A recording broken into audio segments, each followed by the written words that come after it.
Ready to face an army of vicious elven witches that thirst for the blood of their foes? I know I'm not.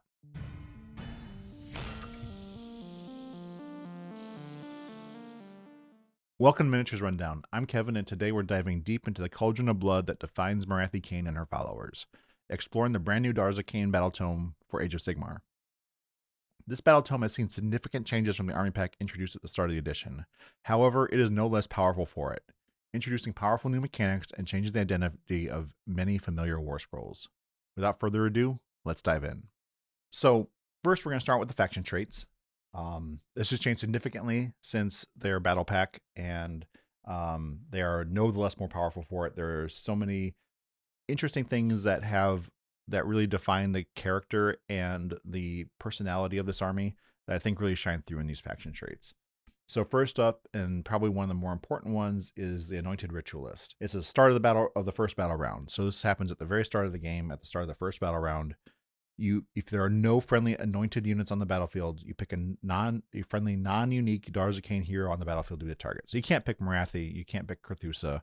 You have to pick one of your generic heroes. And so you're going to want generic heroes. You're not going to just want to go in battle with just Marathi. If the target is anointed for the rest of the battle, even if it has been destroyed, friendly anointed units on the battlefield treat exalted abilities on the war scrolls of friendly anointed units that have been destroyed as if they were on their war scrolls. So what this does is once the anointed unit is destroyed, most of the generic heroes have an exalted ability. It has ability that has the exalted keyword, and those abilities get added to the next anointed war scroll.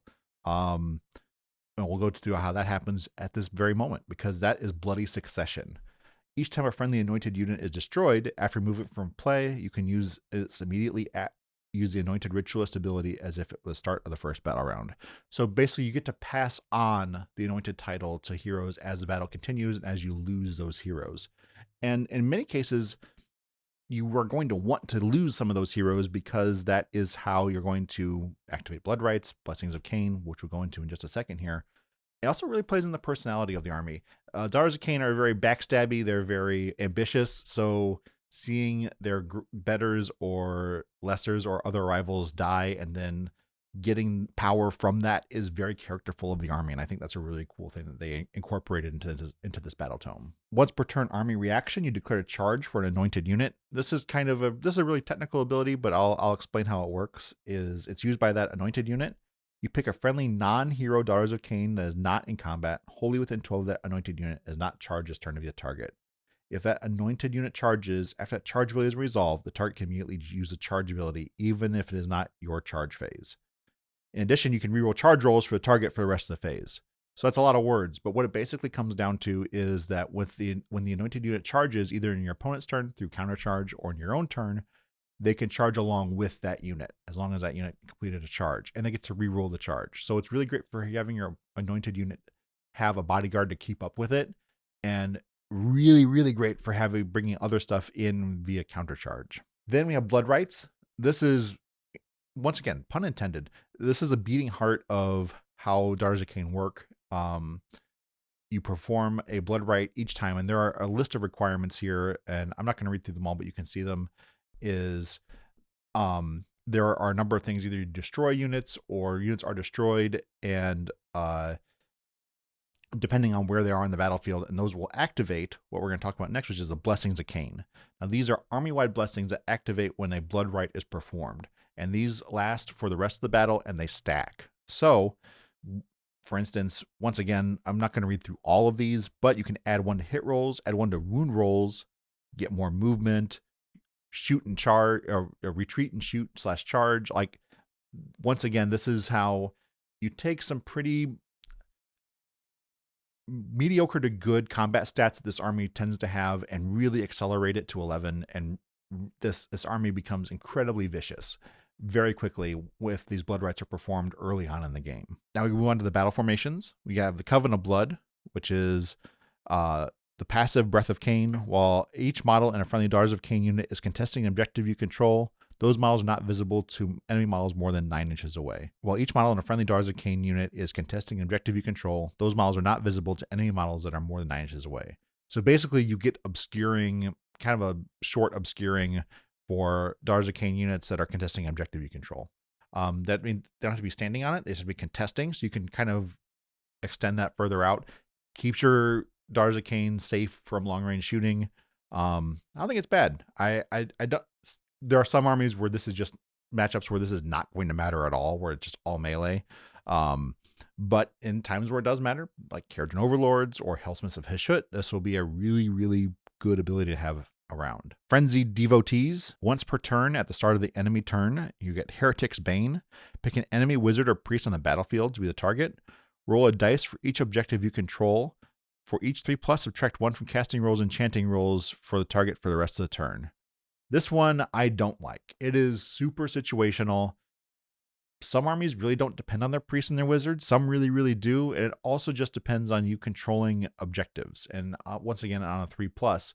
And some battle plans just don't have a lot of objectives. So this one can really, really just not be useful depending on matchup and the battle plan. And those two things working together, I just don't think Frenzied Devotees is very useful. Cold-Hearted Murderers are a reaction. You declare a fight ability for an anointed unit. It's used by that anointed unit. Pick a friendly non-hero Daughters of Khaine unit that has not used a fight ability and is within that anointed unit's combat range with a target. The target can immediately use a fight, and that fight ability used by the anointed unit has been resolved. If it is picked to do so, the target's melee weapons have crit auto wound for the rest of the turn. If they already have crit auto wound, they have crit mortal for the rest of the turn instead. Now, this can be really strong, especially if we're using lots of witch elves. They already have crit auto wound on their Peritsinensai, so being able to shift that to crit mortals with the buckets of dice they already roll is really great. Fervent Ritualists, Final Frenzy. For pick each friendly Daughters of Khaine unit contesting objective to be the targets. Return up to D3 slain models to each target that has a health characteristic up to 2. Return 1 slain model to each target that has a health characteristic up 3 or more. The snakes now have 3 wounds apiece, so both of the Melusai variants are 3 wounds apiece, so they only get 1 model back, whereas any of the others are all going to get D3 models back. I think it's okay. I think Cold-Hearted Murderers is the way to go, but I could see where Fervent Ritualists help you stand on objectives, help you get some recursion into your army for a pretty fragile army as it is. I think there's room for that one. The heroic traits, Paragons of Murder.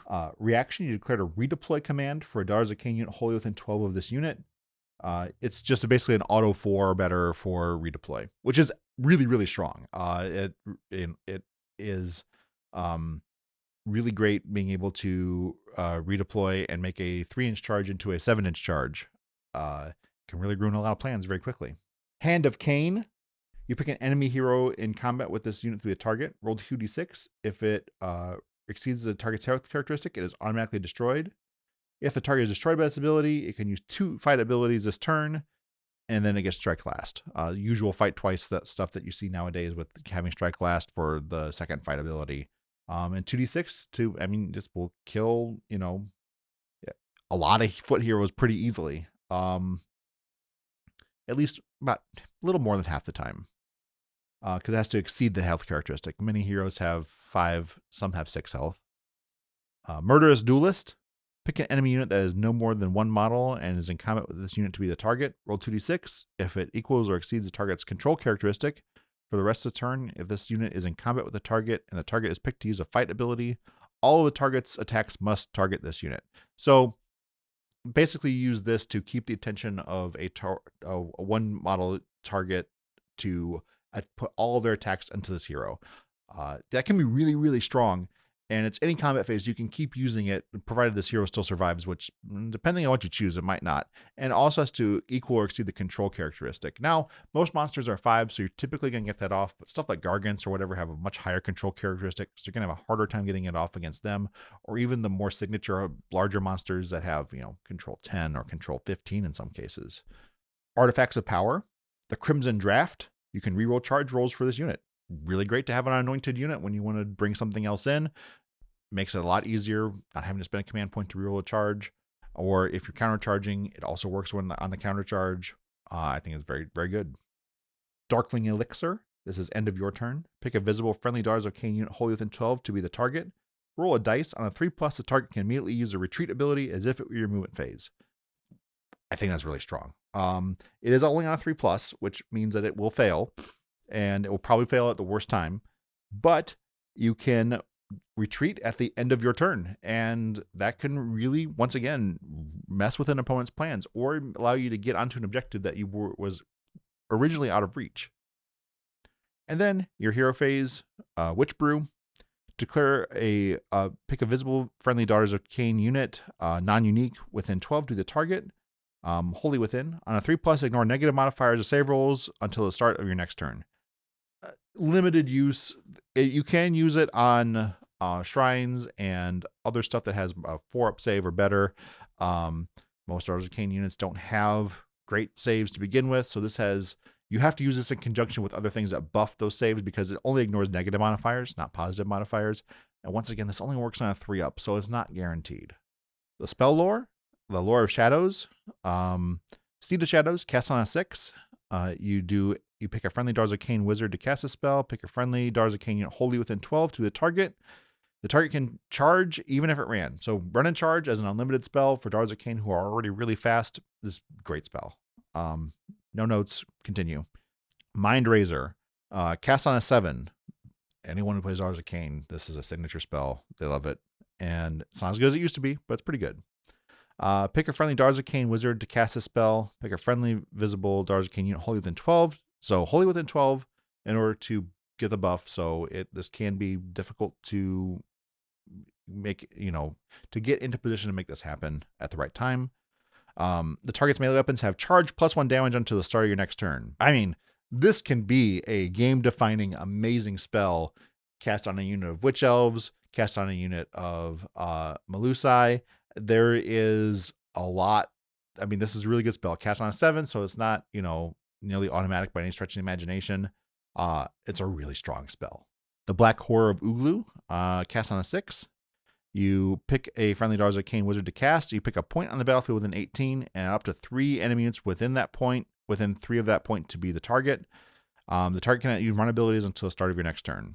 Really handy. It helps. The main use I see of this is being able to cast it and prevent redeploys and making your charges easier.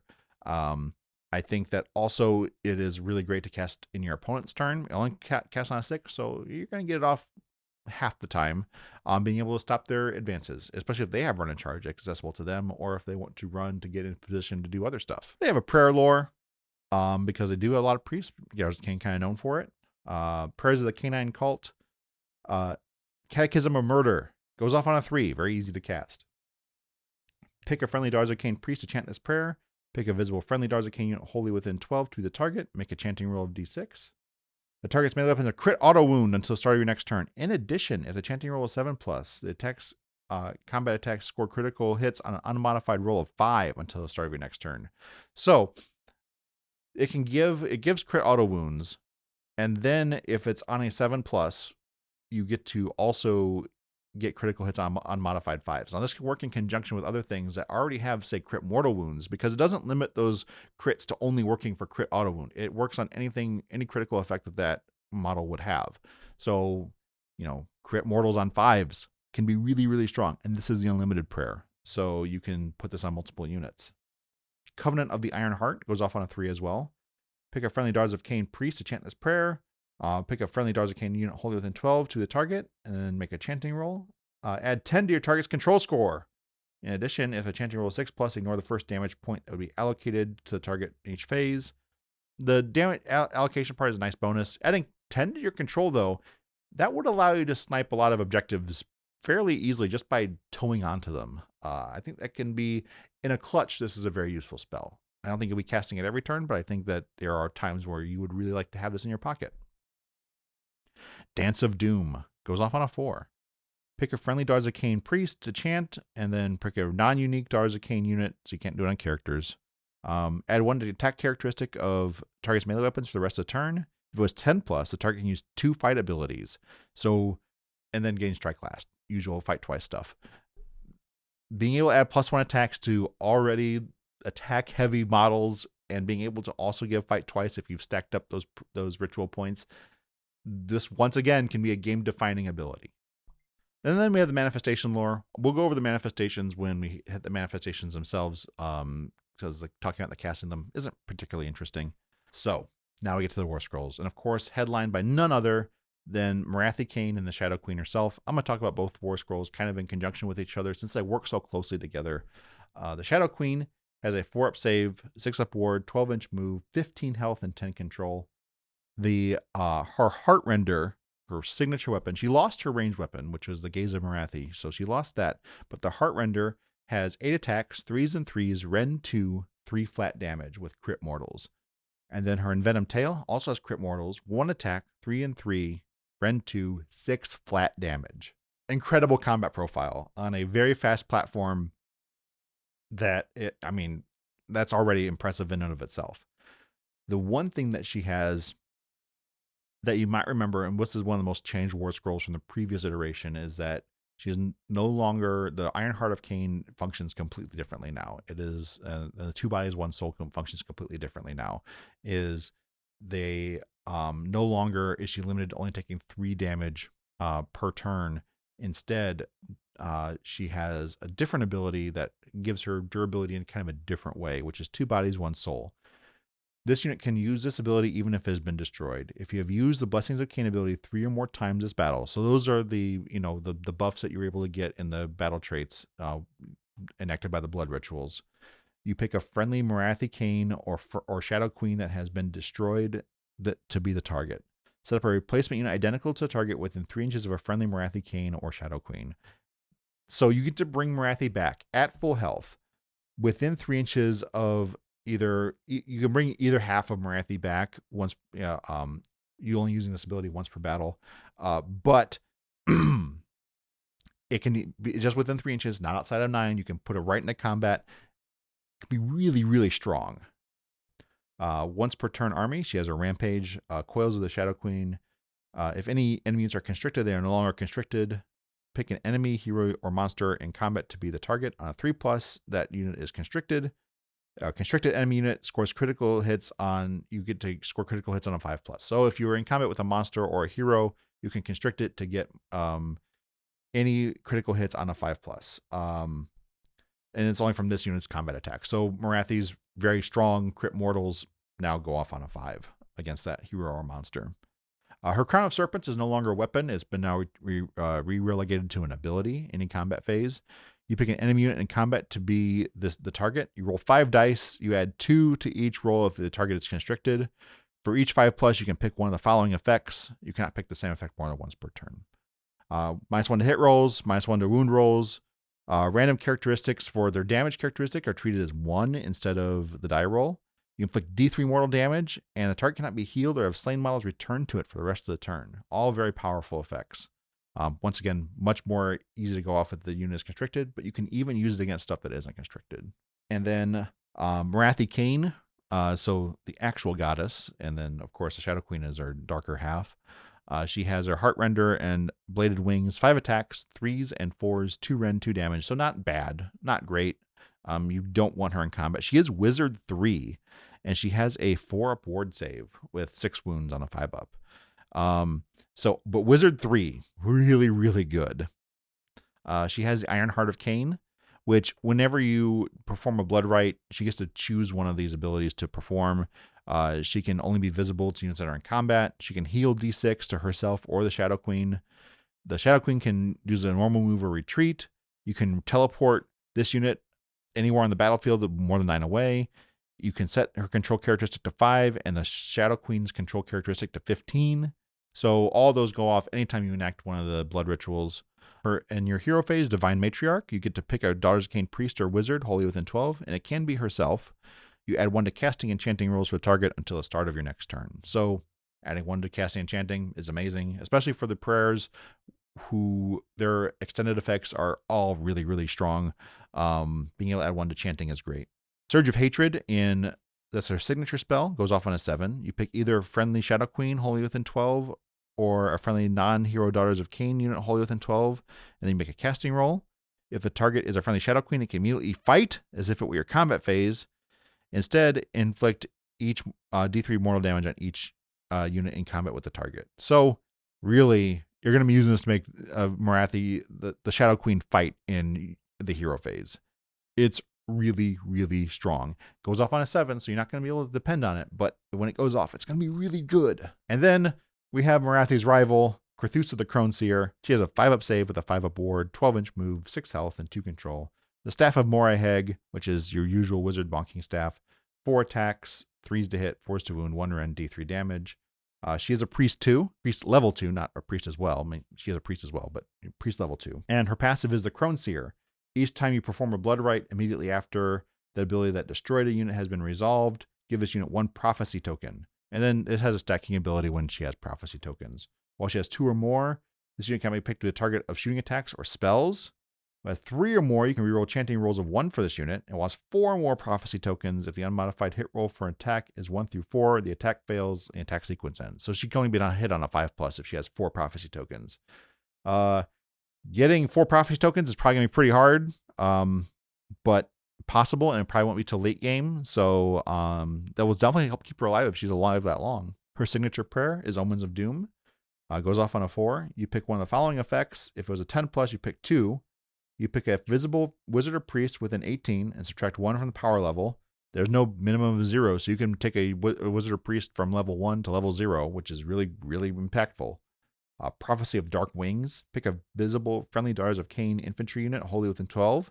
That you can immediately use the normal move ability as if it were your movement phase, and counts as having used a run ability this turn. So that's really important, because if it counts as having used a run ability already, then you can't charge unless you also put the run and charge on that same unit. So keep that in mind as you're using that ability. Prophecy of Futile Endeavors. Pick a friendly visible enemy unit within 12 inches of this unit until the start of your next turn. The unit's attacks cannot score critical hits. Treat them as regular. This can be devastating against some armies who depend on their criticals to do things. So yeah, of course, Krathusa, as is well known, does not like Morathi. Morathi does not like her. But you can include in the same army if you want. No one's stopping you. I'll just look at you weird. Then we have the Slaughter Queen, who is one of your priests. There's lots of priests in this army. She has a 5-up save, 6-up ward, 6-inch move, 5 health, 2 control.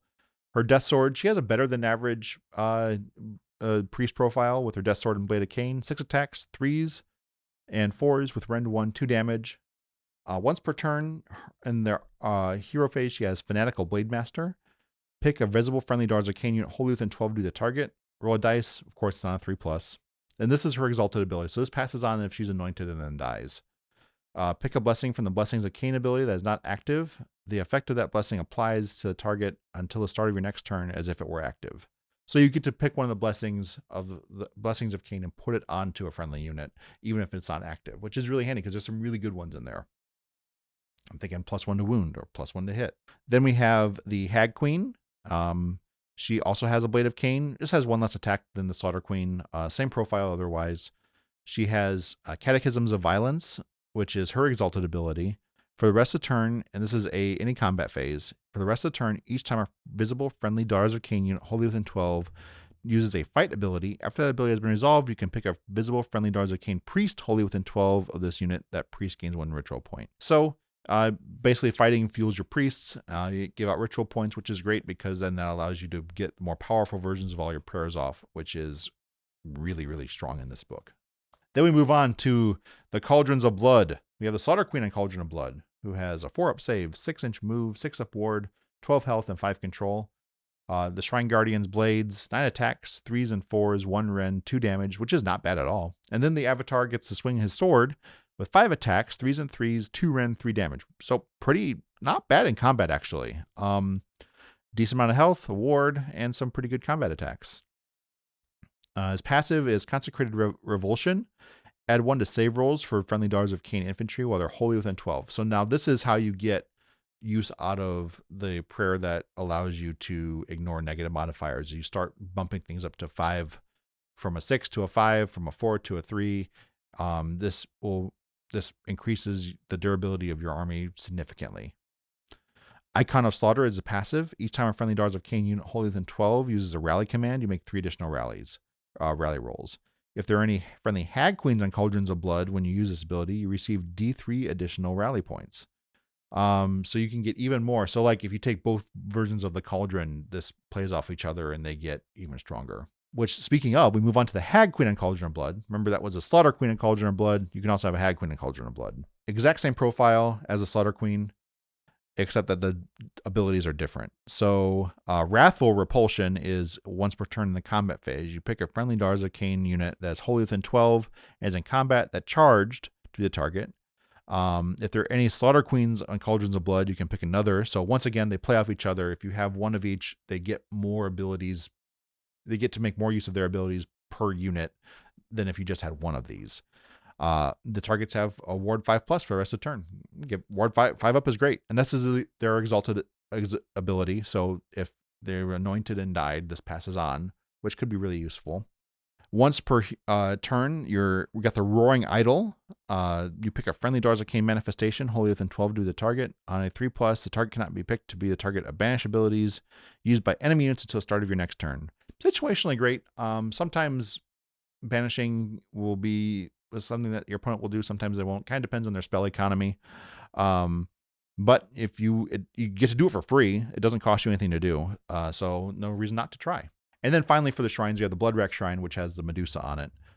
This one is different. It has the same base profile, but has different weapons. It has the Bloodwrack Stare, which has crit 2 hits, shoot in combat, 15-inch range, 4 attacks, 3s and 3s, 2 rend, 3 damage. Now that's pretty impressive, especially with shoot in combat. Shrine Guardian's blades are the same as the previous 2 shrines. It has a signature spell, Born of Slaughter. If there are fewer friendly avatars of Khaine on the battlefield than there are friendly Bloodwrack shrines on the battlefield, make a casting roll of 2d6. Set up an avatar of Khaine wholly within 12 of the caster, and then more than 9 from all enemy units. Now, the avatar of Khaine would normally be on this model, but it's actually replaced by a mirror on this model. So you get to use that avatar that comes in the kit as a manifestation that this model specifically can summon. So you get to use the whole kit still, which is really cool. The Aura of Agony is once per turn in your hero phase. Until the start of your next turn, enemy manifestations cannot be set up within 12. This unit has a 4+ against mortal damage inflicted by spells and prayers, and my manifestations. That's an exalted ability. Limited use, but it's not bad to have around, and it doesn't cost you anything more. Then we have the reaction. You declare a shoot ability for this spell, for this unit. Agonizing Spasms. After that shoot ability has been resolved, if all this unit's attacks have targeted the same enemy unit and any models were just slain by the attack, roll a dice. On a 3+, the enemy unit has a maximum control score of 1 for the rest of this turn. Once again, it's kind of useful. You go against the control score, you lower the control score so you can steal objectives using this ability. I think it's fine to have. It's free. It doesn't, you don't have to use a command point or anything, or it doesn't cost you anything to do. So no reason not to use it. But yeah, I think that the Bloodwrack Shrine is kind of a neat companion to the other shrines and does something significantly different, which is cool. Then we have the Melusai Iron Scale. She has a 5+ save, 6+ ward, 6 health, 8 move, 2 control. Her Kelesadreth has crit mortals with 6 attacks, 3s and 4s, 1 rend, 2 damage. So better than average for a foot hero. Her passive is Iron Scale's Fury. This is her exalted ability. Each time a model in a friendly non-hero Daughters of Khaine unit is slain by combat attack and is within combat range that model was slain within combat with the attacking unit, on a roll of dice. If that friendly unit is a Blood Sisters or Bloodstalkers unit, roll 2 dice instead. For each 5+, inflict 1 mortal damage on the attacking unit after the fight ability has been resolved. So you get murder rolls. It's 2 per model that's been slain if it's a Blood Sisters or Bloodstalkers unit, 1 if it's anything else. Way to get attacks back, get damage back from your units dying. Then we have the Bloodwrack Medusa. So once again, a way to use that entire shrine kit. You can put her on foot. She weirdly doesn't have a ranged weapon when she's not on the shrine, but she does have her spear and whisper claw with crit mortals, 5 attacks, 3s and 4s, 1 rend, 2 damage. She has the same profile otherwise as the Bloodwrack Medusa. She does have, instead of her shooting attack, she has her exsanguinating glare. If she is in combat, you pick the enemy that's in combat with the target. If it's not in combat, you pick a visible enemy unit within 12. On a D3, so a dirty D3 on a 2+, so, 1 or 2 doesn't do anything. Inflicted amount of damage on the target equal to the roll. Then if any models were slain by that mortal damage, inflicted amount of mortal damage on the target equal to its health characteristic. So basically what that means is that if she kills something with her glare, that thing explodes and then does damage equal to its health to that same unit. So pretty cool. If you can manage to get like a 3 health unit destroyed, model destroyed by that, and it does 3 additional mortal wounds to that same unit, not bad. Arcane Resonance is her passive. This is her exalted ability. Add 1 to casting rolls for this unit when it uses a summon ability, and add 1 to banishment rolls for this unit. Actually, not a bad exalted ability to have. Of course, in order for her to pass it on, she has to die, but sometimes you want that. And she is a wizard 1. Then we have the High Gladiatrix. She is 5 up save, 6 up ward, 6-inch move, 5 health, 2 control. Her barbed whip and Gladiatrix's blade. Once again, slightly better than average for foot heroes. 6 attacks, 3s and 4s, 1 rend, 2 damage. Her exalted ability is once per turn army in your hero phase, Paragon of Slaughter.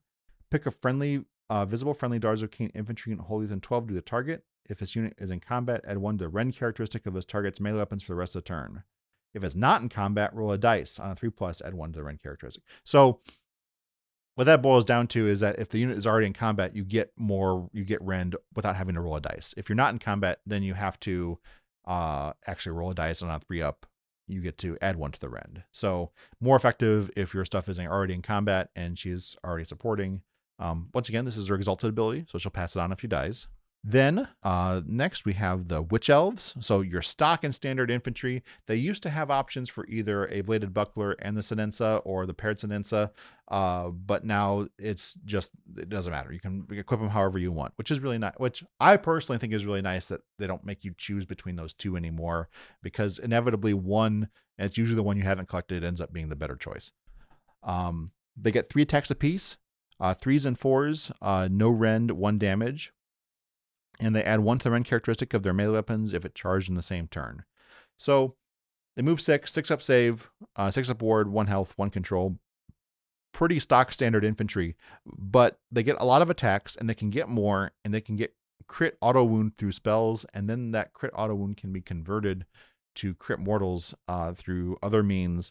So there is a lot that can be done with Witch Elves and being able to add to their attacks, add to their abilities, and being able to just hurl themselves into combat and just roll buckets of dice and do buckets of damage. Then we have Sisters of Slaughter. They have their Cooperlash. Once again, they used to have an option to either have a knife and a whip, or a whip and a shield. Doesn't matter anymore. Same profile as Witch Elves, and down to their lash is same 3 attacks, 3s and 4s, no rend, 1 damage. You pick an enemy unit that charges turn is in combat to be the target, so they're a little bit more defensive, and you subtract 1 from hit rolls and wound rolls for combat attacks the rest of the turn. So if they're charged, they're much, much harder to deal with, and they're much harder to damage. So they're good at defending objectives or acting as a screen. Then we have the Blood Hags, which is the new unit, the Armored Witch Elves. They have a 5-up save, and then a 6-up ward, 6-inch move, 1 health, 1 control. They have a range weapon, which is a Kryash, which is 10-inch range, 1 attack, 3s and 4s, 1 rend, 1 damage. And then their Valthry is their melee weapon with 3 attacks, 3s to hit, 4s to wound, 1 rend, and 1 damage. Wicked Wardens. Now, this is what makes them really interesting, is while they're wholly within 12 inches of a hag, basically if they're wholly within 12 of any of the Cauldron units, they have anti-charge plus 1 rend. So they go from rend 1 to rend 2 pretty easily, as long as they're acting in a more defensive role with the Cauldrons. Once per turn army, you declared Blessings of Khaine. So once per turn, you get to, if you've done any of the blood rituals, and you got activated a Blessing of Khaine.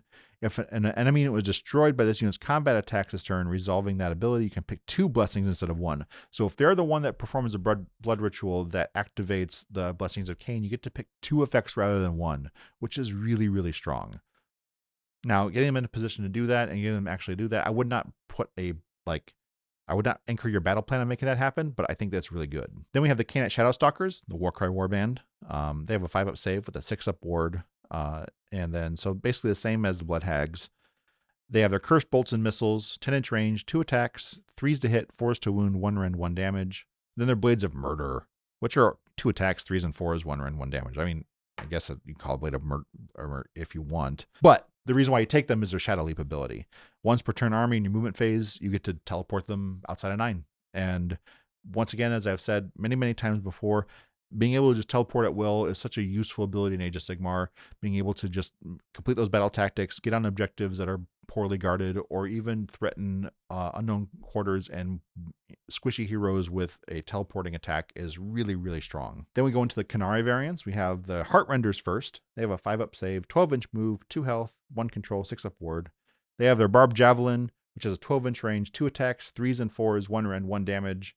And then a Barbed Javelin, which is 1 attack, 3s to hit, 4s to wound, 1 damage. So they're much better at range than they are at melee.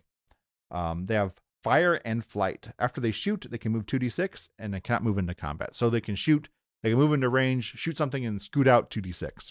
Now, that could either get them out of danger completely or not at all. Kind of depends. Then we have the Life Takers, which have the exact same profile as before, but they have the Sickles instead, which are 2 attacks, 3s and 4s, 1 rend, 1 damage. What is useful about them is this fight and flight ability, which you use this instead of fighting because it has the fight keyword and it is a core ability, so you can't use it in addition to them making melee attacks. If it's used in combat, it can move 12. It can pass through the combat ranges of enemy units, but cannot end that move in combat. So it basically it retreats out of combat. Then roll a d3 for each enemy unit that this unit passed through during the move. On a 2+, inflict an amount of mortal damage on that enemy unit equal to the roll. So they can, when they activate to fight, they can instead move 12 inches, move over a bunch of stuff, and then do dirty d3 mortals to it. Which, looking at their combat profile, is probably more damaging than what they could do if they just fought. And it's only once per turn army, so you can't do it a bunch of times with a little five Khanari units. You have to do it with 1. So you can't spam this and make this like a bunch of chip damage with the D3s. Then we move on to the Melusai variants. So first we have the Blood Sisters, which have a 5-up save with a 6-up ward, 8-inch move, 3 health, and 1 control. They have the Heart Shard Glaive, which has crit mortals, 2 attacks, 3s and 4s, 1 rend, 2 damage. The crit mortals is, of course, what really makes this work. And, of course, if you give them charge plus 1 damage, that really accelerates them into being very dangerous. They have Crystal Touch.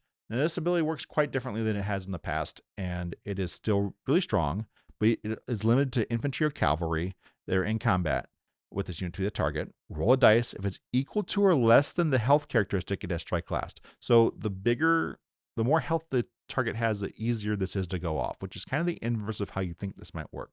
But it's really great against cavalry and really heavy infantry like trolls or chosen or anything like that. And of course, cavalry usually have 3 wounds base, so you can go off more than half the time. Then we have the Bloodstalkers, which have the same profile as the Blood Sisters, but they have the Heartseeker Bow, which has crit auto wound, 18-inch range, 3 attacks, 3s and 4s, 1 rend, 1 damage. And then their melee weapon, which is just 2 attacks, 3s and 4s, no rend, 1 damage. You don't really want them in combat. But they have their barbed arrows. Now, this is why you would take them. And you're probably not going to take, people used to often take quite a bit of these because they did a lot of damage at range.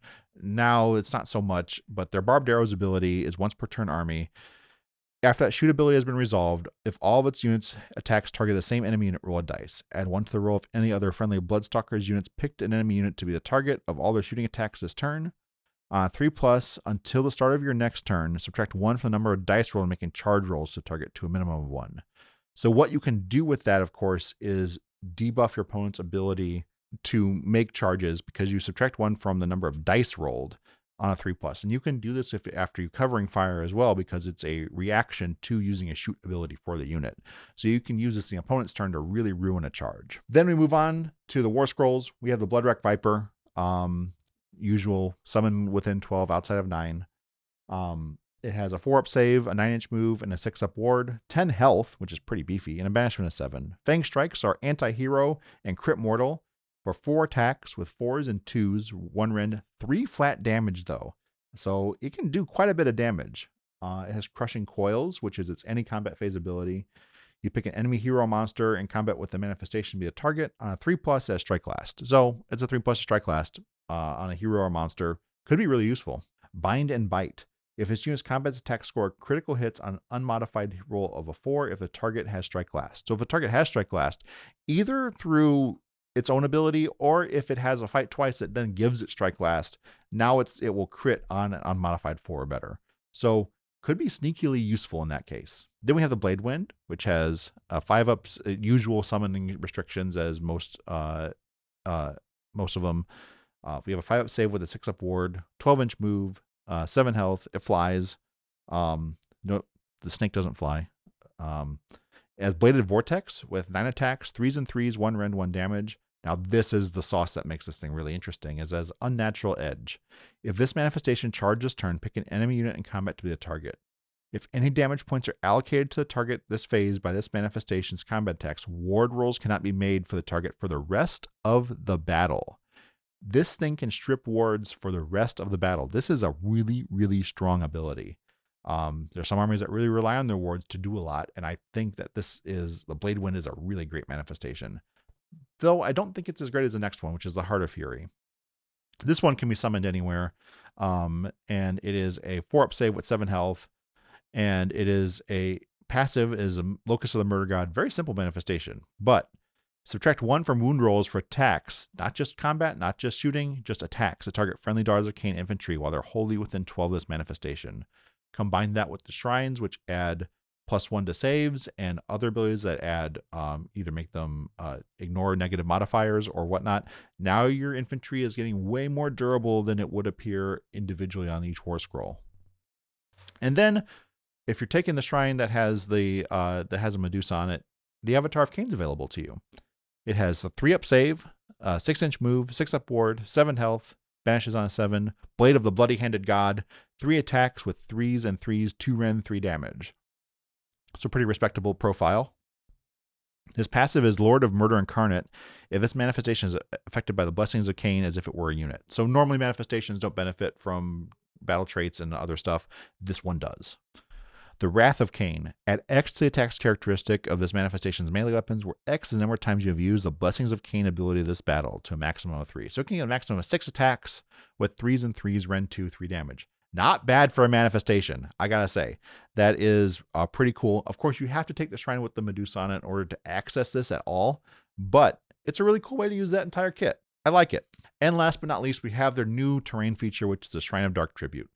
It is a 4-up save with 12 health. Call to Murder in the hero phase. You pick a blessing from the Blessings of Khaine ability that is active.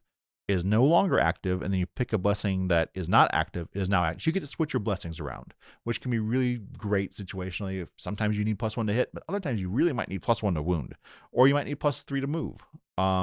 There's all kinds of ways. This gives you flexibility in how you play your army. In your hero phase, in Dark Communion, pick a friendly Daughters of Khaine wizard or priest within 3 of this terrain feature to be a target. This target is in Dark Communion until this terrain feature uses this ability again, or until this terrain feature is removed from the battlefield, whichever comes first. If the target is in Dark Communion, you can reroll 1 casting roll or 1 chanting roll for the target each turn. Being able to reroll a cast or a chant is a rare ability in Age of Sigmar, and it is extremely useful. And what's really good to note about this is that this ability lasts on that target until this terrain feature uses Dark Communion again, or it is destroyed. So you can use it, walk away, and then keep that buff until you give something else Dark Communion. This terrain feature is incredible, and of course, it doesn't cost any points, I don't believe, and at least at the time of this recording. And so it's great. I really, really like it. And that, Warriors of the Mortal Realms, is what we have to expect from these blood-drenched warriors of the Order variety, not the other kind. What's your favorite Daughters of Khaine unit? Let us know in the comments below. And as always, if you like this content and want to see more, don't forget to like and subscribe. Thank you.